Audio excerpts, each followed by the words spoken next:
నమస్తే, welcome to ప్రజా voice. Telangana రాష్ట్ర ప్రజలందరికీ స్వాగతం. వీడియోకి వెళ్ళే కంటే ముందు దయచేసి ప్రజా వాయిస్ ఛానల్ని లైక్ చేయండి, షేర్ చేయండి, సబ్స్క్రైబ్ చేయండి. ఇక ఈరోజు తెలంగాణ రాష్ట్రంలో కొద్ది ప్రాంతాల్లో తేలికపాటి నుంచి మోస్తారు వర్షాలు కురిసేటువంటి అవకాశాలు కనిపిస్తున్నట్టుగా వాతావరణ శాఖ మాత్రం చెప్తా ఉంది. ఇక ఇదిలా ఉంటే నిన్న కవిత ప్రెస్ మీట్లో ఆమె మాటలు చూస్తూ ఉంటే ఇక కవిత ఆమె రాజీనామా చేస్తా లేకపోతే ఇప్పుడు బీఆర్ఎస్ పార్టీ నుంచి సస్పెండ్ చేసినా కూడా ఆమె సిద్ధంగానే ఉన్నట్టు మాత్రం క్లియర్గా అనిపిస్తూ ఉంది ఆమె మాటలు చూస్తూ ఉంటే. ఇప్పుడు బీఆర్ఎస్ పెద్ద నాయకుడు అని చెప్తే ఆమెనే పెద్ద నాయకురాలు. వాళ్ళ పార్టీదే బీఆర్ఎస్ పార్టీ, వాళ్ళ ఫ్యామిలీదే బీఆర్ఎస్ పార్టీ. ఇంకా పెద్ద నాయకుడు ఎవరు ఉన్నారు ఉంటే కేసీఆర్ లేకపోతే కేటీఆర్. ఇక తండ్రిని ఎట్లయినా అన్నది ఇక కేటీఆర్, డైరెక్ట్ గానే కేటీఆర్ అని అంటా ఉంది. ఇది ఇలా ఉంటే లిల్లీ పుట్టు ఇక నల్గొండలో ఆయన వాళ్ళని బీఆర్ఎస్ పార్టీ నాశనం అయింది, ఎట్లనో గెలిచిండు ఒక్కడని చెప్పి మాజీ మంత్రి అంటే జగదీష్ రెడ్డి అని చెప్పి చెప్తా ఉన్నా. నల్గొండ అని పేరెత్తింది కదా క్లియర్, జగదీష్ రెడ్డి క్లియర్ గా అంటే పరోక్షంగా చెప్తా ఉన్నది కానీ ప్రత్యక్షంగా పేర్లు అయితే బయటకి చెప్తారు. ఇక జగదీష్ రెడ్డి ఎవరుండి మాట్లాడిపిస్తున్నారు అన్ని నాకు ఎరక అని చెప్పేసి చెప్తుంది. వాస్తవంగా ఇప్పుడు ఒక బీఆర్ఎస్ పార్టీ ఆమె పెద్ద నాయకురాలు కాబట్టి ఆమెని డైరెక్ట్ గా అనేటువంటి స్థాయి జగదీష్ రెడ్డి కాదు కానీ అనిపిస్తున్నారు కాబట్టి అంటుంది. అంటే ఇటు కౌంటర్లు అటు ఎన్కౌంటర్లు లాస్ట్ కు సస్పెండ్ కి దారి తీసేటువంటి అవకాశాలు క్లియర్ గా అన్నిటికీ రెడీగా ఉన్నదని క్లియర్ గా అర్థమవుతుంది. అందుకే జాగృతిని బలోపేతం చేస్తా ఉన్నది. ఎక్కడికక్కడ ఆమెకంటూ ప్రత్యేక వ్యూహాలు రచించుకుంటూ అయితే ధర్నా చేయాలా లేకపోతే ఇంకా యువతను ఆకర్షించే విధంగా ఆమె పొలిటికల్ సభలు పెడతా ఉన్నది. సో మొత్తం ఇందులో భాగమే ఆమె ఇక మొత్తానికి తెగించింది. ఇక అనౌన్స్మెంట్ చేయడమే ఇక అదొకటి మిగిలి ఉన్నది. ఏదో వీడి చిరివరిగా తీసుకొచ్చి పలక పెడతారు బల్బు. అంతే. ఇప్పుడు బల్బు లాస్ట్ కి ఏమైతే కొట్టుకుంటది, అది పొయ్యే ముందు కొట్టుకుంటది. సేమ్ అట్లున్నది కథ ఇది. ఇక ఇది ఇలా ఉంటే ఈరోజు క్యాబినెట్ 42% రిజర్వేషన్ పైన కీలక భేటీ జరిగేటువంటి అవకాశాలు ఉన్నాయి. దీని తర్వాత ఢిల్లీ ఏమైతే కథ చూడాలి. ఈ ఎన్నికలు వస్తాయా మరి హైకోర్టు ఏమో సెప్టెంబర్ 30 లోపు అని చెప్తా ఉన్నది. ఆల్రెడీ నెల అయిపోయి ఇక మళ్ళీ ఆల్రెడీ ఇప్పటికల్లా నోటిఫికేషన్ విడుదల చెయ్యాలి. మరి ఏమైతే చూడాలి. ఇటేమో చేరికల పరంపర కొనసాగుతా ఉంది కాంగ్రెస్ పార్టీలో. ఎటుపోయినా చేరికల పరంపర బీఆర్ఎస్ పార్టీ నుంచి కాంగ్రెస్ లో నుంచి ఇక లోకల్ బాడీ ఎలక్షన్లు కాబట్టి ఇక సీట్ల కోసం టికెట్ల కోసం చేరికల పరంపర కొనసాగుతుంది. ఏమైతే చూసేటువంటి ప్రయత్నం చేద్దాం. జిల్లా వార్తలకు వెళ్ళేకంటే ముందు www.prajavoice.in అనేటువంటి వెబ్సైట్లో మీకు ప్రజావాయిస్ డిజిటల్ దినపత్రిక అందుబాటులో ఉంటుంది. కింద స్క్రోల్ అవుతున్నటువంటి 9849343720 నంబర్కి మీరు వాట్సాప్ ద్వారా లేదా మెయిల్ ద్వారా సంప్రదించండి. రెండో పేపర్ నుంచి మనకు జిల్లాల వార్తలు అందుబాటులో ఉంటాయి. సో మరి ఎలాంటి వార్తలు వచ్చినాయి ఏంది అనేది ఒకసారి చూసుకునే ప్రయత్నం చేద్దాం. ఇక విద్యార్థుల ఆకలి తీర్చిన ఇల్లందు ఎమ్మెల్యే కోరం కనకయ్యనట. ఇక మెట్లగూడెం విద్యార్థులకు మధ్యాహ్నం భోజనానికి సరిపడా బియ్యం నిత్యావసర వస్తువులు అందించిన బయ్యారం సింగిల్ విండో చైర్మన్ అట. ఇక మహబూబాద్ జిల్లా బయ్యారం మండలం మెట్లగూడెం ప్రభుత్వ పాఠశాల నూతనంగా ప్రారంభం కావడంతో మధ్యాహ్నం భోజనం అమలు కాక విద్యార్థులు అర్ధ ఆకలితో అలమటిస్తున్నారని స్థానికులు ఇల్లందు శాసనసభ్యులు కోరం కనకయ్య దృష్టికి తీసుకెళ్లగా తక్షణం స్పందించి ఎమ్మెల్యే ఆదేశాల మేరకు బయ్యారం మండలం ఇక పిఎస్సిఎస్ చైర్మన్ మూల మధుకర్ రెడ్డి పర్యటించి ఈరోజు ఈ గ్రామస్తుల సమక్షంలో సో భోజనానికి సరిపడా బియ్యం నిత్యావసర వస్తువులు వాళ్ళు అందించారంట. మంచి విషయమే. పిల్లలకు కొత్తగా స్కూల్ ఓపెన్ చేస్తే ఎలాంటి సౌకర్యం లేకపోతే ముందునే మరి ఆర్థిక సాయం చేసిండు. నేను ఇల్లందులో 2 నెలలు ఉన్నాను. బియ్యం బస్తా ఒకటే ఇచ్చినట్టు కొడతా ఉంది. కోరం కనకయ్య గారు మంచి వ్యక్తి, వాస్తవంగా మంచిగా దగ్గర కూర్చొని పెట్టుకుని మంచిగా మాట్లాడతారు, మంచి వ్యక్తే.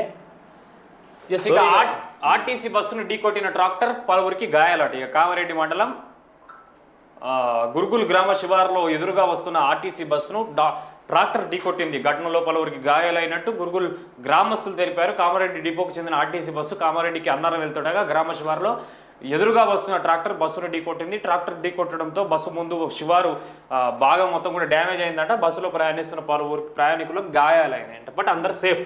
ఏం కాదు.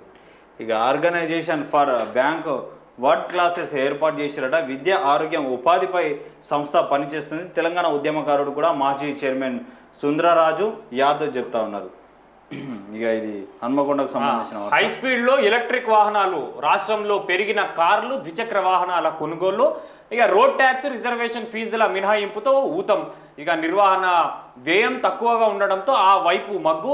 7 నెలల్లో రోడ్డు ఎక్కిన కొత్త ఎలక్ట్రిక్ వాహనాలు 50,000 అట. గ్రేట్ అని చెప్పుకోవాలి. ఎందుకంటే ఇప్పుడు రాబోయే జనరేషన్ దృష్టిలో పెట్టుకొని ఈ కాలుష్యం నివారణ చేయడానికి మొత్తం ఎలక్ట్రికల్ రంగం సిద్ధమైపోయింది. అంటే బైకులు కానీ, కార్లు కానీ, ఆటోలు కానీ అన్ని ఎలక్ట్రికల్ వస్తూ ఉన్నాయి. కాకపోతే ఇక్కడ క్వశ్చన్ మార్క్ ఏంటంటే పెట్రోల్ బండ్లు డీజిల్ బండ్లు కదా, మనం ఎక్కడికోతే అక్కడ పెట్రోల్ బంకులు ఉన్నట్టు, డీజిల్ దొరుకుతున్నట్టు ఈ ఎలక్ట్రికల్కి సంబంధించిన ఈ స్టేషన్లు ఏవైతే ఉన్నాయో, పవర్ రింపుకోవడానికి ఏవైతే స్టేషన్స్ ఉంటాయో అవి ఏర్పాట్లోకి తీసుకొస్తే చాలా మంది, అంటే ఇప్పుడు సంవత్సరంలో 50,000 కాదు, 7 నెలల్లో 50,000 ఉన్నారు, 7,000 50 లక్షలు ఉన్న ఆశ్చర్యం లేదు. ఇక ఆల్రెడీ దీనిపైన కేంద్రం కసరత్తు చేస్తూ ఉంది. ఏదేమైనా కూడా ఇటు ఢిల్లీలో, భారత రాజధాని అయినటువంటి ఢిల్లీలో కూడా పెట్రోల్ కి సంబంధించి, డీజిల్ కి సంబంధించిన వాహనాలు తగ్గిపోయినాయి. అంటే ఫస్ట్ బ్యాన్ అంటే అత్యధికంగా ఫస్ట్ ఇండియాలో ఢిల్లీ ఫస్ట్ ఉన్నది. దాంట్లో ముఖ్యంగా ఈ డీజిల్ కార్లతో ఏమవుతుందంటే పొల్యూషన్ వస్తుంది. సో దీనివల్ల ఎలక్ట్రిక్ కార్లు తీసుకొస్తారు. దీంతో ఇప్పుడు కొత్తగా ఏంటంటే హై స్పీడ్ లో తీసుకుపోతాం, హై స్పీడ్ లో తీసుకొస్తారు. మళ్ళీ ఏంటంటే ఇప్పుడు మనం ఏదైనా పెట్రోల్ డీజిల్ వెహికల్ కొంటే రిజిస్ట్రేషన్ కు దాదాపు ఒక 30-40 వేలు అవుతుంది. కానీ ఏంటంటే రోడ్ ట్యాక్సీలు అన్ని కలుపుకుంటే ఇప్పుడు ఈ ఎలక్ట్రికల్ వెహికల్ ఏవైతే ఉన్నాయో, ఈ ఆటోలు కానీ, కార్లు కానీ, ఈ బైకులకు అంటే ఎక్కువ జనాలు కొనాలని చెప్పేసి వాళ్ళు మొత్తం ఈ ఫ్రీ ట్యాక్సెస్ చేసేసి, ఇప్పుడు పెట్రోల్ డీజిల్ అయినా కూడా బయట దేశం నుంచి మనం ఉత్పత్తి చేసుకోవాలి. ఇప్పుడు పెట్రోల్ డీజిల్ ఇవన్నీ కూడా బయట దేశం నుంచి మనకు వస్తాయి, ఈ రష్యా ఇటు నుంచి వస్తాయి మనకు వస్తాయి. అయితే ఈ ఎలక్ట్రిక్ అనేది మన దగ్గరనే తయారైతాయి. లేకపోతే పవర్ ప్లాంట్ ఉంటాయి, డిస్కౌంట్ అవి కొంటా ఉంటారు. మన ఇండియాలోనే ఉంటది ఇదంతా కథ. సో దీనివల్ల ఏమవుతుందంటే మన దేశం కొనుగోలు, మన దేశాన్ని ఆర్థిక వ్యవస్థ పెరుగుతుంది. ఇక బయట మన పైన పన్నులు వేసేటువంటి అవకాశాలు ఉండే ఈ రేట్ కూడా తగ్గుతుంది. కానీ రాబోయే జనరేషన్ మాత్రం మొత్తం ఈ ఎలక్ట్రిక్ పరంగా ఉంటది. కాకపోతే ఈ పెట్రోల్ దొరికే అంత సింపుల్ గా ఈ పవర్ పాయింట్లు దొరకాలి. ఎందుకంటే ఒక కారు దాదాపు 700-800 వచ్చిందంటే, ఒక లాంగ్ ట్రిప్ పోవాలంటే ఒక 1000 కిలోమీటర్లు ఉంటే మరి పోవడమే తప్పితే మరి రావడం ఎట్లా అనే ఇబ్బందులు ఉన్నాయి. సో అక్కడక్కడ స్టేషన్ ఉంటే ఇంకా దీంతో పాటు దీన్ని చెనువుగా తీసుకొని కొన్ని కంపెనీలు కూడా ఏం చేస్తాయి అంటే ఇవే కార్లు లేకపోతే ఈ బండ్లు తయారు చేసేటువంటి క్రమంలో ఇక తక్కువ తేలికపాటి వస్తువులతోటి, లేకపోతే నాసిరకం వస్తువులతోటి తయారు చేస్తారు. ఆ బ్యాటరీలు పేలేటువంటి అవకాశం ఆల్రెడీ చాలా సంఘటనలు జరిగినాయి. స్టార్టింగ్ లో ఛార్జింగ్ పెట్టంగా రాత్రి పెడితే ఉంటే పొద్దున మొత్తం అది వెళ్ళిపోయి మొత్తం వీళ్ళంతా అవగాహన కూడా కార్యక్రమాలు పెట్టాలి.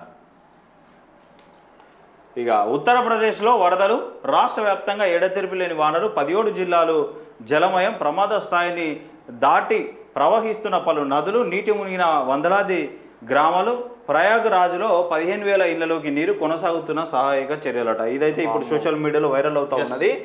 ఈ దంపతులు ఇద్దరు కలిసి అప్పుడే పుట్టిన నవ శిశువును, ఆయనకు జ్వరం వచ్చిందట, హాస్పిటల్ తీసుకుపోవాలంటే ఏది అంటే రోడ్లే లేకపోయి మొత్తం నీట మునిగిపోయినాయి. కాబట్టి ఎట్లా తీసుకుపోవాలంటే బాహుబలి సినిమాలో కదా చూస్తా ఉంటే, బాహుబలి సినిమా కదా, శ్రీకృష్ణుని తీసుకుపోతారు ఇట్లనే గుర్తుందా, పట్టుకొని జైల్లో నుంచి శ్రీకృష్ణుని తీసుకొని పోతాడు తలపైన పెట్టుకొని.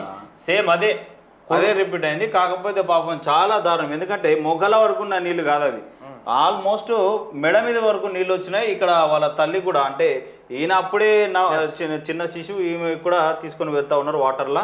మరి ఏదైనా గవర్నమెంట్ సపరేట్ అంటే బోట్లు అవి పెట్టి ఎంత ఇబ్బంది పడతా ఉంటారు హాస్పిటల్ కి సంబంధించి. చాలా ఉత్తరప్రదేశ్ లో సహాయక చర్యలు మాత్రం జరుగుతూ ఉన్నాయి. ఇటు కేంద్రం కూడా దానిపై దృష్టి పెట్టినటువంటి అవకాశాలు మాత్రం కూడా మనకు స్పష్టంగా కనిపిస్తూ ఉన్నాయి. మరి ఎందుకు నీట మునగడానికి గల కారణం ఏంది? అక్కడ చెరువులు, కుంటలు ఇవన్నీ కూడా 17 జిల్లాలు నీట మునిగినాయి అంటే ఎన్ని ప్రమాదాలు వస్తాయి. కరెంటు ఇబ్బంది, తినడానికి ఇబ్బంది, తాగడానికి నీళ్ళు ఇబ్బంది, జ్వరాలు వస్తాయి, పిల్లలు ఉంటారు, వృద్ధులు ఉంటారు, ఎన్ని పరిణామాలు చోటు చేసుకుంటాయి. ఏం దారుణం ఇది. ఇక మళ్ళీ మనం భారతదేశంలో, మన ప్రపంచంలో ఆర్థిక వ్యవస్థలో 4వ స్థానాల్లో ఉన్నాం, 3వ స్థానాల్లో ఉన్నాం అని మనం చెప్పుకుంటాం. కానీ వాస్తవంగా వర్షాలు కొడితే, వానలు వరదలు కొడితే మనకు తినడానికి తిండి దొరికిన పరిస్థితి ఉంటుంది. అక్కడ సైడ్ వరదలు ఇవన్నీ చాలా వస్తాయి అన్న. ఇక స్కానింగ్ కేంద్రాలపై పర్యవేక్షణ ఇది. తూతూ మాత్రంగా PCPNTD తనిఖీలు, సంఘటనలు జరిగితేనే హడావిడి. రాష్ట్రంలో 4,180 కేంద్రాలు, వీటిలో నెలకు 10% కేంద్రాల్లో కూడా తనిఖీలు జరగట్లే. యథేచ్ఛగా లింగ నిర్ధారణ పరీక్షలు చేసేస్తున్న వైనం, కేంద్రాల్లో అనుమతులు లేకుండానే స్కానింగ్ యంత్రాలు. ఇది ఎక్కడ ఏమైందంటే ఎవడని ఆడు చిన్నగా ఆ స్కానింగ్ సెంటర్లలో పోయి ఒక 10 నెలలు సంవత్సరం పనిచేసినోడు కూడా ఇవ్వమంటే ఆ సర్టిఫికెట్లు పెట్టుకొని స్కానింగ్ సెంటర్లు ఓపెన్ చేస్తుర్రు. ఎటువంటి పర్మిషన్లు లేకుండా లింగ నిర్ధారణ పరీక్షలు చేస్తా ఉన్నారు. చట్టరీత్యా నేరం. ఎందుకంటే చాలా మంది ఏం చేస్తారంటే ఒక పాప పుట్టిన తర్వాత ఇద్దరు పాపలు పుట్టిన తర్వాత బాబు కావాలనుకునే వాళ్ళు ఏం చేస్తారంటే ఇక దేవుడు ఏది ఇస్తే అది తీసుకోమన్న ఆలోచన లేదు వాళ్ళకు. ఏం చేస్తున్నారంటే ఫస్ట్ అయితే స్కానింగ్ చేపిద్దాం, స్కానింగ్ చేపించిన తర్వాత బాబు అయితే ఉంచుకుందాం, పాప అయితే తీసేద్దాం అన్నట్టు ఇప్పుడు అట్లా తయారైంది. దీనివల్ల ఏంటంటే చాలామంది ఈ స్కానింగ్ చేయించుకొని చాలామంది చంపుకుంటా ఉన్నారు. మరి ఇది చట్టపరంగా నేరమైనప్పుడు మరి దీని మీద తనిఖీలు ఎందుకు ఉంటాయి? ఈ డాక్టర్లే సలహాలు ఇస్తారు, మరి డబ్బులు ఎక్కువ తీసుకొని వాళ్ళకు ఈ పని చేసి పెడతా ఉన్నారు. దీని మీద తనిఖీలు జరగాలి, దీన్ని వెంటనే ఆపేసేయాలి. దీనివల్ల రాబోయే చాలా ఇబ్బందులు ఎదుర్కోవాల్సి వస్తుంది. ఇప్పుడు అందరు అబ్బాయిలు కొడితే మళ్ళీ పిల్లలు దొరకరు, ఆడలు దొరకరు, మళ్ళీ ఏదో పరిశాన్ ఉంటుంది.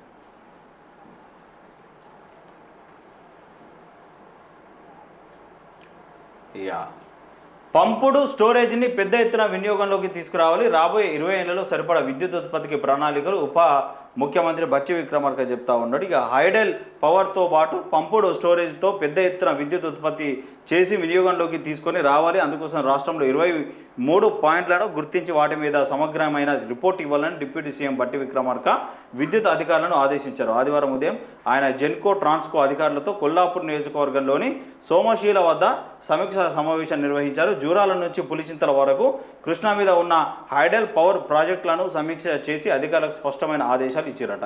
ఏంటంటే వాళ్ళ దగ్గర ఉన్న ఫస్ట్ వీళ్ళు ప్రజాప్రతినిధుల బట్టి విక్రమార్క గారు లేకపోతే ఇంకేమన్నా? ఇగో ఆయన పర్యటన నేపథ్యంలో సిఐ చాయ్ డబ్బా కాడిపోయి చాయ్ అమ్మేట ఆయన చెంప మీద కొట్టిండ సిఐ ఎందుకు ఈయన వస్తుండ అని చెప్పి. ఈయన వస్తే గాయనకేం సంబంధం? అది ఒకసారి పూర్తిగా చూసేటువంటి ప్రయత్నం చేద్దాం. వీడియో ఉన్నది, వీడియో కూడా చూపిద్దాం. అది ఇంతగానం ఇంత దౌర్భాగ్యం కాదు. ఏంది దౌర్భాగ్యం వ్యవస్థ? ఓ సిఐ పోయి ఛాయ్ అమ్ముకునేట ఆయన చెంప మీద కొడతాడా? ఇప్పుడు అదే అమెరికా నుంచి మైక్రోసాఫ్ట్ ఎండి వచ్చినప్పుడు మన దేశానికి సంబంధించిన ఒక ఛాయ్ వాళ్ళని కలిసి పెద్ద ఎత్తున ఛాయ్ ప్రమోషన్ చేసుకున్నారు. బట్టి విక్రమార్క వస్తుండని ఛాయ్ అమ్మే వ్యక్తిని చెంపపై కొట్టిన సిఐ డిప్యూటీ సీఎం బట్టి విక్రమార్క కొల్లాపూర్లో పర్యటనలో పోలీసుల అత్యుత్సాహం. బట్టి విక్రమార్క వస్తున్న రోడ్లో ఛాయ్ షాపు తెరుస్తావా అంటూ చెంపపై కొట్టి ఆయన వస్తే ఛాయ్ షాప్ తెరవకపోవడానికి ఆయనకేంది? ఆయన సంపాదన, ఆయన జీవనోపాధి. అంటే మరి ఈ సీఎంలు డిప్యూటీ సీఎంలు వస్తే అన్ని దుకాణాలు బంద్ చేసుకుని రోడ్డు మీద వాళ్ళు ఉండద్దా? బయట రాష్ట్రాలు చూద్దామా ఎందుకు కొట్టిండేది అనేది. కర్ణాటక ఇది చూద్దాం ఒకసారి. ఇవి కొట్టిండా ఇంకా కొట్టలేనట్టున్నాడు. ఒక్క నిమిషం అంత సౌండ్ తక్కువ, 50 దాకా పెట్టు. ఇప్పుడు చూడు.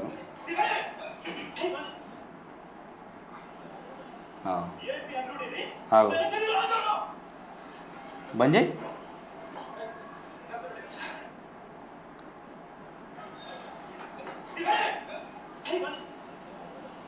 ఇక్కడ కనబడతా ఉంది.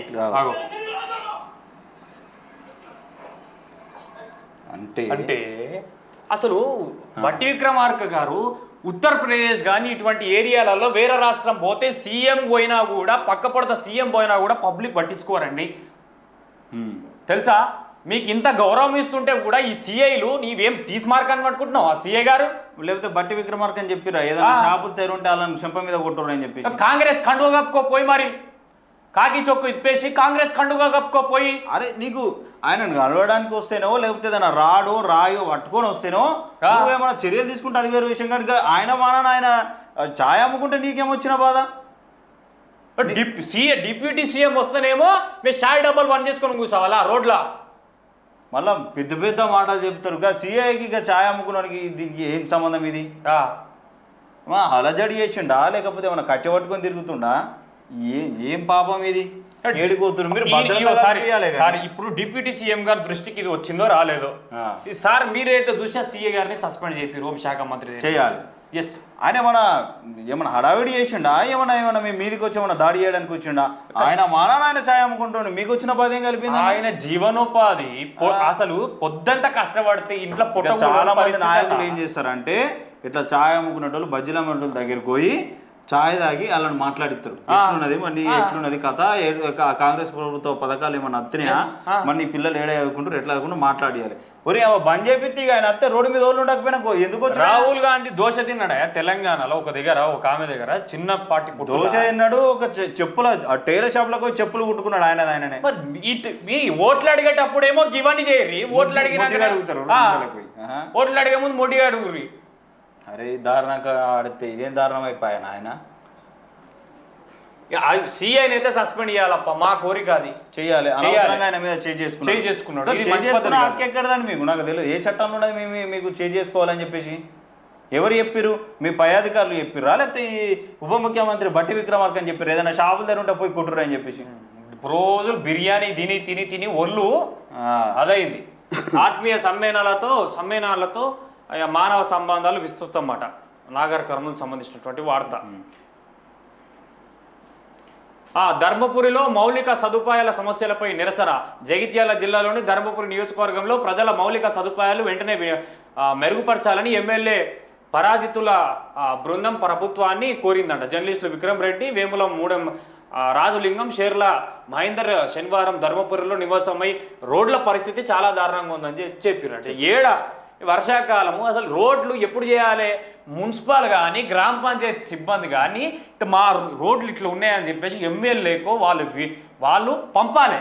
ఇటు పంపకుండా చెయ్యకుండా ఈ వర్షాకాలం వాస్తవంగా ముందు చూపున్న ప్రభుత్వాలైనా అధికారులైనా ఏం చేయాలంటే ఎండాకాలంలోనే ఎక్కడ రోడ్లు డ్యామేజ్లు ఉన్నాయి, ఎక్కడ నీళ్ళ స్టోరేజ్లు అవుతాయి, ఎక్కడ ఏం జరుగుతుందనేది తెలుసుకొని మరమ్మతులు చేసే కాడ మరమ్మతులు చేయాలి, ఇంకా చేసే కాడ అట్లా చెయ్యాలి. కానీ ఈ వర్షాకాలంలోనే హడావిడి చేస్తే మీరు వర్షాకాలం చెయ్యరు, ఈ ఎండాకాలం చెయ్యరు, మళ్ళీ ఈ గుంత చేయబట్టి ఎక్కడికక్కడ యాక్సిడెంట్లు అవుతాయి. ఇవి దారుణా జరుగుతాయి. అసలు వర్షం పడితే పూర్తి కనిపించదు అది ఎట్లా పోవాలి ముంగడికి. కోటి ఉద్యోగాల కల్పన, నల్లధనం తీసుకురావడంలో విఫలమైన కేంద్ర బీజేపీ సర్కార్. ఇక బీసీపీఐ రాష్ట్ర నాయకులు పద్మ మాట్లాడుతూ ఉన్నారు. వీళ్ళు అప్పుడు చెప్పారు కదా, ఏది నల్లధనం వెలుగదీస్తాం, నోట్లు రద్దు చేస్తే దాదాపు కొన్ని లక్షల నల్లధనం బయటపడుతుంది, దాని ద్వారా ఒక్కొక్క అకౌంట్లో 15 లక్షలు ఎత్తామని చెప్పారు కదా.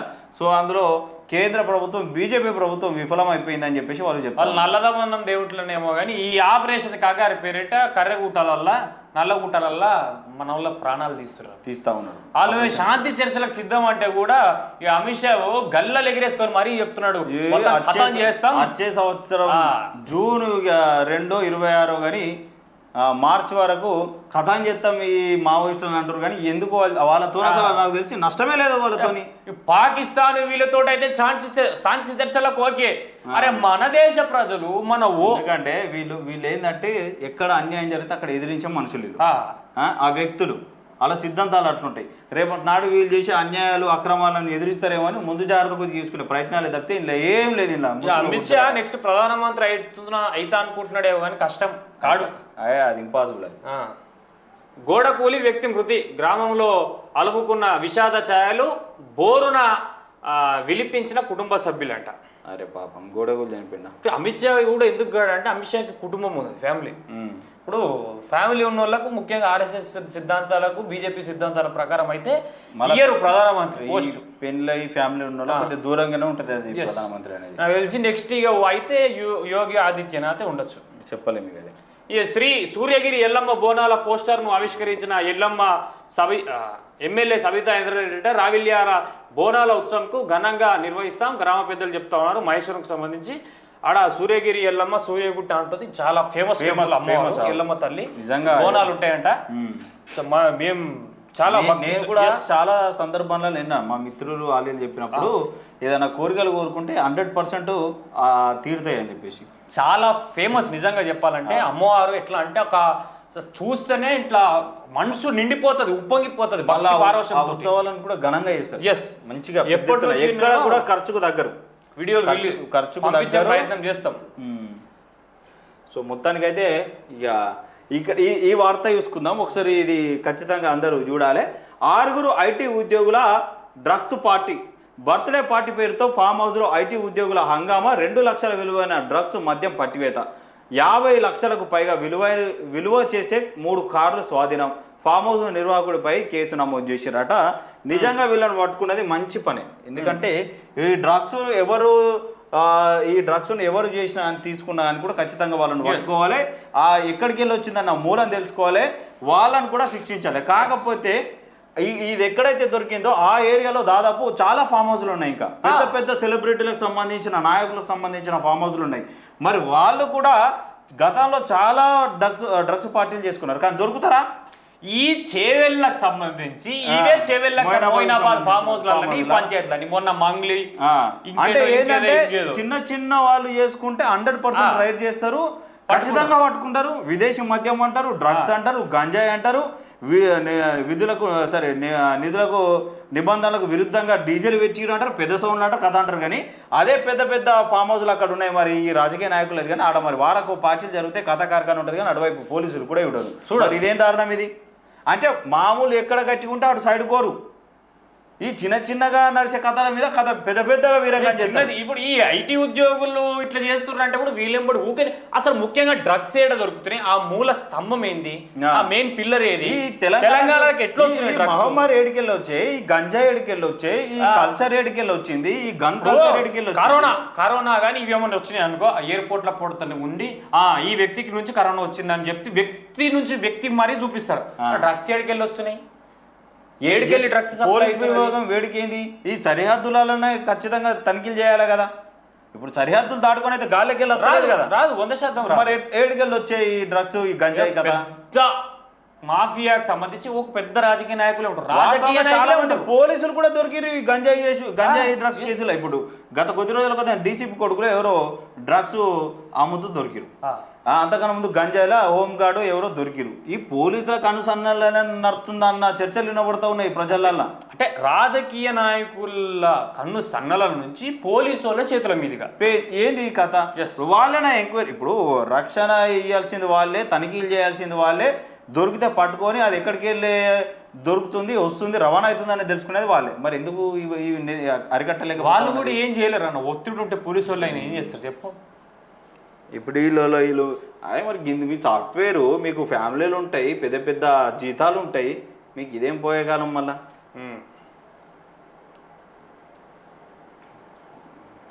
513 గ్రాముల డ్రై గంజాయి అంట. గంజాయి జిల్లా స్థాయి యోగాసన పోటీల్లో విద్యార్థుల ప్రతిభ నాగర్ కర్నూలుకు సంబంధించినటువంటి వార్త. ఇక సబ్ జైల్లో స్నేహితుల దినోత్సవం అన్నమాట. సబ్ జైల్లో మహబూబాద్ సబ్ జైల్లో ఘనంగా స్నేహితుల దినోత్సవాన్ని జరుపుకున్నారు. నాడు జైలర్ ఆధ్వర్యంలో జరిగిన ఈ కార్యక్రమంలో జైలు సిబ్బంది ఒకరికొకరు ఆప్యాయంగా స్నేహబంధం కంకణాలు కట్టుకున్నారు. అనంతరం మిఠాయిలు తినిపించుకున్నారు. జైల్లో ఉండే ఈ ఉద్యోగులు ఎవరైతే ఉంటారో సబ్ జైలర్లు, ఇక వీళ్ళందరూ కంకణాలు కట్టుకొని స్నేహబంధం జరుపుకున్నారట. ఇంకా నిన్న స్నేహితుల దినోత్సవం సందర్భంగా మేము కూడా ప్రజావాయిస్ ఛానల్ స్నేహితుల దినోత్సవం జరుపుకున్నాం. అరే అవును, కేకులు కట్ చేసినాం కానీ అవి ఇక పెట్టలేదు పోస్ట్లో. ఇది ఒకటి మంచి వార్త, దీన్ని ఖచ్చితంగా జనాలు తెలుసుకోవాలి. ఇక పోలీసులకు ప్రజలను కొట్టే అధికారం ఉందా? ఇప్పుడే కొట్టిరుగా. పోలీసులకు పోలీస్ యాక్ట్లోని సెక్షన్ 29 వర్తించదా అని చెప్పేసి వార్త చెప్తా ఉన్నారు వీళ్ళు. ఇక పోలీసులు అంటే శాంతి భద్రతల నిర్వహణ అనేది గుర్తు వస్తుంది. ఏ సందర్భంలో పోలీసులకు ప్రజలను కొట్టే అధికారము లేదు. ప్రజలు చాలాసార్లు సమస్యల మీద చేయి చేసుకుని ఉంటారు. అయితే పోలీసులు కొడుతూ ఉంటే చాలాసార్లు చూసి చూడనట్లు వెళ్ళిపోతుంటారు. నిజంగా పోలీసులకు కొట్టే అధికారం ఉందా అంటే లేదు అని శ్రీ ప్రసన్న న్యాయ కళాశాల విద్యార్థి బంగారు నాగేశ్వర్ రెడ్డి పేర్కొన్నారు. మీరు న్యాయ విద్యార్థి కాబట్టి ఇలానే చెప్తుంటారు, మేము ఎలా నమ్మాలి అంటారు. కానీ పోలీసులు యాక్ట్ 1861లోని సెక్షన్ 29 ప్రకారం కొట్టే అధికారం లేదని చెప్తుంది. ఒకవేళ మిమ్మల్ని కొడితే పోలీస్ యాక్ట్ 1861 సెక్షన్ 29 ప్రకారం పోలీస్ అధికారికి 3 నెలల జైలు శిక్ష లేదా జరిమానా విధించేటువంటి అవకాశాలు ఉంటాయి. అయితే అరెస్ట్ చేసిన క్షణం నుండి కోర్టులో ప్రవేశపెట్టే దాకా మీ పూర్తి బాధ్యత రక్షణ. ఒకవేళ మీకు ఏమీ జరిగినా పూర్తి బాధ్యత పోలీస్ వారిదే. అందుకే అరెస్ట్ చేసే సమయంలోనే మెమో ఆఫ్ అరెస్ట్ పేపర్ రాపించాలి. సిఆర్పిసి లేని 41B/C/D ప్రకారం పేపర్ మీద రాయమని అడగాలి. ఎలా అంటే నేను పలానా పోలీస్ అధికారిని, పలానా వ్యక్తిని పలానా నేరం కింద అరెస్ట్ చేస్తున్నాను అని అధికారి పేరు, అతని rank, constable, SI, circle inspector మొదలైన వారు, తేదీ, స్థలం, ఏ స్టేషన్ కింద అరెస్ట్ జరిగింది, ఏ సమయంలో అరెస్ట్ చేయబడినటువంటి వ్యక్తి ఆరోగ్య పరిస్థితి, అతనికి ఏవైనా స్వల్ప లేదా తీవ్ర గాయాలు ఉన్నాయా, అతని దగ్గర ఉండే వస్తువులు మొత్తం పేపర్లో రాసి అతని బంధువులు లేదా శ్రేయోభిలాషులు లేదా సమాజంలో మంచి పేరు ఉన్న వ్యక్తికి సంతకం, అరెస్ట్ చేసే పోలీస్ అధికారి సంతకం, అరెస్ట్ చేసిన వ్యక్తి యొక్క సంతకం కూడా ఖచ్చితంగా పేపర్లో రాయాలి. దీన్ని మెమో ఆఫ్ అరెస్ట్ అంటారు. అరెస్ట్ చేసిన 24 గంటల లోపే మెజిస్ట్రేట్ లేదా కోర్టులో ఖచ్చితంగా ప్రవేశపెట్టాలి. ఏ పోలీసు అయినా మిమ్మల్ని స్టేషన్కి రండి అని ఫోన్ చేస్తే ముందు అధికారి ఇలా అడగండి. సిఆర్పిసి సెక్షన్ 169, 170, 50ల ప్రకారం నోటీసులు సర్వ్ చేయవలసిన అవసరం ఉందని చెప్పేసి వినియోగించుకోవాలి అని చెప్పండి. లేదా వారు ఫోన్ చేసిన మొబైల్ నంబర్కు మెసేజ్ చేయండి. వివిధ హైకోర్టులో అరెస్టు సమయంలో సంబంధిత పోలీసు అధికారులు కొనడం చెప్తుందని చెప్తా ఉన్నారు. ఏదేమైనా కూడా ఈయన చెప్పినట్టు వాస్తవంగా పోలీసులు చేస్తున్నారు అంటే లేదు. ఇవ్వడు అరెస్ట్ కూడా ముందుగా 41 సిఆర్పిసి ఇప్పటి వరకు ఇచ్చినటువంటి దాఖలాలు లేవు 100%. 41 సిఆర్పిసి ఇవ్వాలి అంటే పలానా వీడికెళ్ళి మననే అరెస్ట్ చేసుకుపోయారబ్బా. వీడికెళ్ళి ఉదయం వచ్చి శ్యామన్నని అరెస్ట్ చేసారు. మీరు ఏమని అరెస్ట్ చేసారు? మీరు పోలీస్ స్టేషన్కి రావాలి, మీకు పైన మీరు సిఐ తోటి మాట్లాడాలంట మీరు అని చెప్పి తీసుకుపోయారు. కాస్త పోగానే మీ పైన ఎఫ్ఐఆర్ అయింది, కేసు చేస్తున్నాం రాసిర్రు. పొద్దంతా డీజీపీ ఆఫీస్ ఈ ఆఫీస్ తోటి దింపి రాత్రి మెజిస్ట్రేట్ దగ్గరికి తీసుకుపోయారు. 41 సిఆర్పిసి ఎప్పుడు ఇచ్చారంటే మెజిస్ట్రేషన్ దగ్గర తీసుకుపోయే ముందు 41 సిఆర్పిసి ఇచ్చారు. అంటే ఏంది అంటే మనకు చూపియరు వాస్తవంగా. ఏంటంటే ఈ పోలీసులకు కూడా అంటే వాస్తవంగా ఏంటంటే సమాజంలో అవగాహన తక్కువైపోయింది. పోలీసులు కొడితే ఏం చేయాలి, పోలీసులు మీ మీద బూతులతో మాట్లాడితే ఏం చేయాలి, దాని మీద చర్యలు తీసుకోవాలి. అంటే ఇప్పుడు ఒక్క పోలీసు మీద కొట్టినప్పుడు కానీ అట్లా మాట్లాడినప్పుడు కానీ చర్యలు తీసుకుంటే ప్రజలకు అవగాహన పెరుగుతుంది.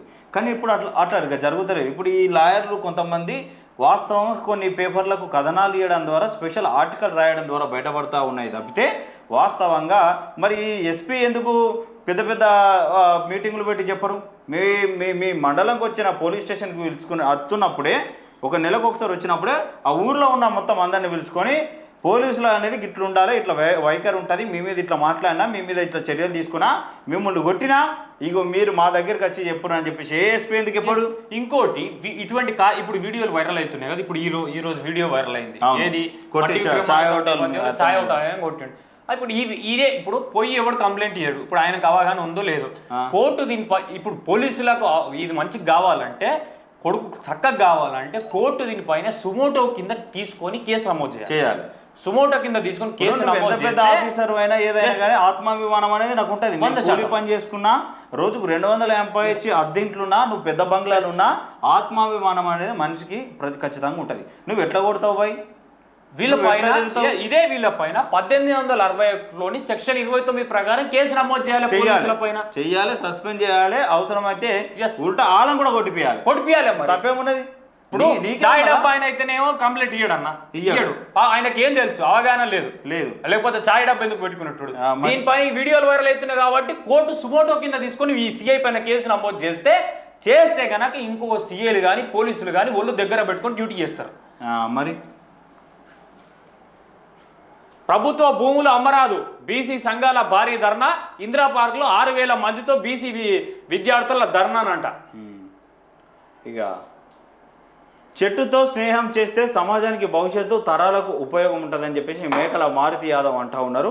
ఇక సింగరేణి యువ బలగం ఆధ్వర్యంలో స్నేహితుల దినోత్సవం సందర్భంగా రామగిరి మండలం ఇక సెంటినరీ కాలనీలో గౌడ సత్తయ్య సహకారంతో చెట్లు నాటడం జరిగింది. అనంతరం మారుతి మాట్లాడుతూ OCP 2లోని పనిచేసిన పర్యావరణ ప్రేమికుడు గౌడ సత్తయ్య ఇప్పటికే మార్కెట్లో అనేక చెట్లు నాటడమే కాక గార్డు కూడా ఏర్పాటు చేసి రోజు తనే స్వయంగా నీళ్లు పోస్తున్నారట. మంచి విషయమే. ఎక్కడ చెట్లు నాటుతురని చిన్న చిన్న బొట్టిలు పెట్టుకుంటారు ఇంటం కూడా, పూల కొండలు. ఇప్పుడు ఒకప్పుడు చెట్లు నాటుతామని చెప్పేసి చిన్న చెట్లు నాటుతారు. వర్షాకాలం నాటుతారా? ఈ ఎండుకాలం వాటికి నీళ్ళు పోయారు, పెరుగుదల ఉండదు, ఏముండదు. అంతే. నువ్వు పోయి మళ్ళా సంవత్సరం అదే తవ్విన దాకా మళ్ళీ చెట్టు పెడతారు. చిన్న చెట్లు పెట్టుడు కాదు, ఇప్పుడు అడవులు ఎన్ని కొట్టుకపోతున్నాయి. ఎన్ని చెట్లు వేల లక్షల చెట్లు ప్రతి నెల కొట్టేస్తారు. దీనివల్ల మనకు స్వచ్ఛమైన గాలి దొరికింది, టైంకు వర్షాలు పడాయి. నాకు తెలిసి రాను రోజుల్లో ఆక్సిజన్ సిలిండర్లు భుజానికి వేసుకొని తిరగాల్సి వస్తుంది. ఇదేదో సోషల్ మీడియాలో పోస్టులు వైరల్ అవుతుంది, గట్టలు అవుతుంది. ఏం చేస్తాం మరి? చెట్ల మీద వాళ్ళకి లేదు. ఒక్క ఇల్లు కాదు, ఒక్కొక్కరికి 4 ఇల్లులు అయినాయి. మళ్ళీ దానికి సపరేట్ ఒక 10 ఎకరాల్లో ఫామ్ హౌస్ కట్టుకోవాలంటే మళ్ళీ చెట్లని కథం చేయాలి. ఏది పని? అందుకే టైంకు వర్షాల టైంలో వర్షాలు పడతలేవు, ఎండల టైంలో ఎండలు కొడతలేవు. అంతే కార్ఖాన ఉన్నది. ఇక అన్నదాతలకు అండగా మాజీ ఎంపీపీ మాలోత్ వెంకట్లాల్ ఆయకట్టు కాలువ మరమ్మతుల కోసం 25,000 అందజేత హర్షం వ్యక్తం చేసిన ఆయకట్టు అన్నదాతలట. మంచి విషయం. మున్నేరు నీటిని పాలేరుకు తరలించడం చట్ట విరుద్ధం, 98 జీవోను రద్దు చేయాలి. సిపిఐ రాష్ట్ర సమితి సభ్యులు కట్టబోయిన శ్రీనివాసట. కొరుట్ల పట్టణంలో మున్సిపల్ అధికారుల తనిఖీలు, పలు రెస్టారెంట్లు, టిఫిన్ సెంటర్లకు భారీ జరిమానాలు విధింపులట.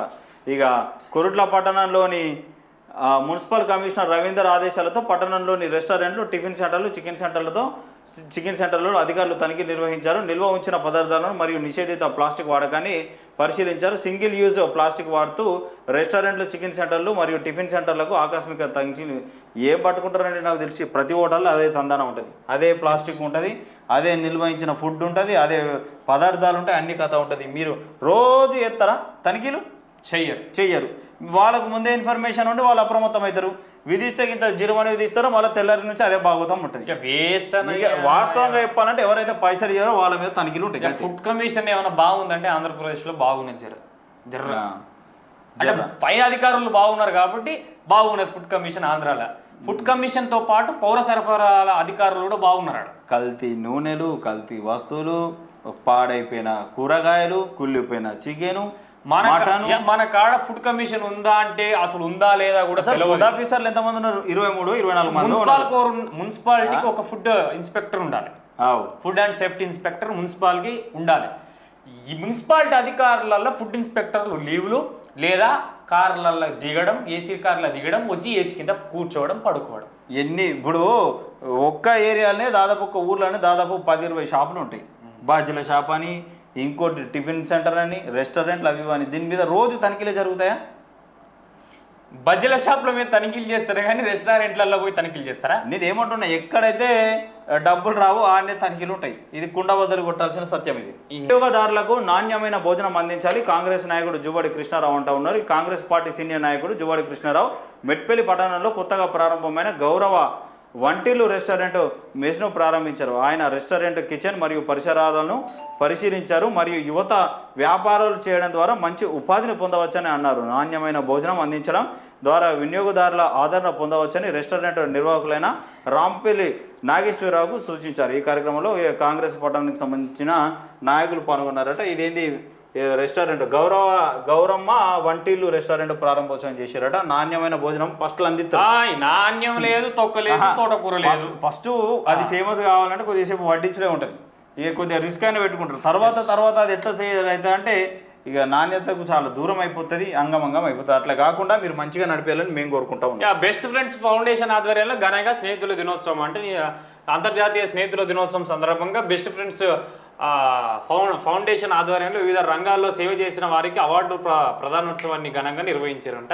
Okay, super. కానీ ఇది నాకు ఒకటి అర్థం కాదు, Mother's Day, Father's Day, Friends Day అంటే వీళ్ళకు రోజు అనక అది అక్కటి అర్థమైతలేదు.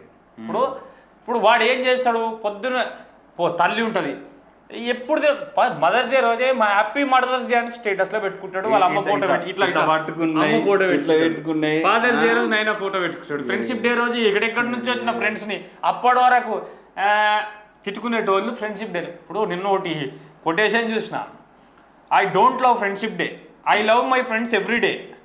వాస్తవమే కదా, నిజమే కదా. ఫ్రెండ్షిప్ డే అంటే ఒక రోజు నువ్వు ఫ్రెండ్స్ గుర్తు చేసుకొని ఒక రోజు ఫ్రెండ్ గురించి చెప్పేది. మనకు ఒక రోజు ఫ్రెండ్ కాదు కావాల్సింది, ప్రతిరోజు ఫ్రెండ్ కావాలి. 100%. ఏం కొత్త కథలు అవుతున్నాయి మొత్తం. మరి అది ఒక్కరోజు ఆక్సిజన్, ఒక్కరోజు ఫుడ్ అని పెట్టుకోవాలి. వారాలు రోజు కోటి పెట్టాలి, పూటకోటి మినిమం చేసే పూటకోటి పెట్టాలి. ఎస్, ఇవి మనకు ప్రధానంగా కనిపిస్తున్నటువంటి వార్తలు. సో ఎటు తిరిగినా కూడా మనకు ఈరోజు తేలికపాటి నుంచి మోస్తారు. దాదాపు 4 రోజులు అయిందనుకుంటా వర్షాలు పడక. చెప్తుంది కానీ కొన్ని సార్లు వాతావరణ శాఖ చెప్పినవి కూడా జరిగాయి. పడుతుంది అంటే ఇది పడది. మరి ఏమైతే చూడాలి. నిన్న బీభత్సమైన ఎండ కొట్టింది, మొత్తం ఫ్యాన్ వేసుకున్నాను కూడా ఉడకపోతా. ఇప్పుడు కూడా ఉడకపోస్తా ఉంది. ఏసీ 16 మీద ఉన్నా కూడా చెమటలు వస్తున్నాయి. మరి ఏమైతే చూడాలి. దయచేసి ప్రజావాయిస్ ఛానల్ లైక్ చేయండి, షేర్ చేయండి, సబ్స్క్రైబ్ చేయండి. చూస్తున్న ప్రజావాయిస్ శేఖరణతో కలిసి నేను మీ పవన్. Thank you.